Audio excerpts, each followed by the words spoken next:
Analisti politik Faton Mehmeti vlerëson se në skenën politike aktuale po qarkullojnë tre emra si kandidat potencial për postin e presidentit të Kosovës: Vjosa Osmani, Murat Jashari dhe Bedri Hamza.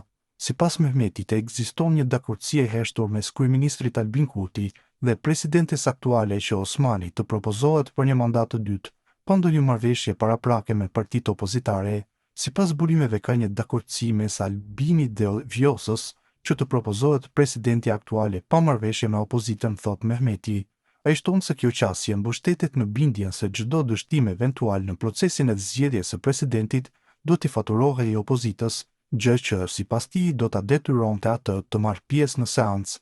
Nga frika se përgjegjësia për bllokat do të mbetet atyre, opozita pritet të jetë e pranishme në seancë, çka është mjaftueshme që presidenti ose presidentja të zgjidhet në raundin e tretë me 61 vota, të cilat Kurti tashmë i ka, theksoi Mehmeti.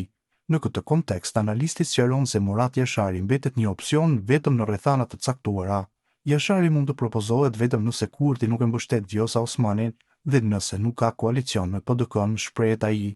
Ndërkohë, sipas Mehmetit, emri Bedri Hamzës lidhet drejt për drejt me një marrëveshje të mundshme koalicioni mes Lëvizjes Vetëvendosje dhe Partisë Demokratike të Kosovës. Hamza mund të zgjidhet president në rast të një marrëveshje VV-PDK dhe sipas disa burimeve ai është edhe i pranueshëm për faktorin ndërkombëtar me arsyetimin se PDK-ja mund të shtyjë përpara arritjen e marrëveshjes Kosovë-Serbi, përfundon ndër të tjera Mehmeti.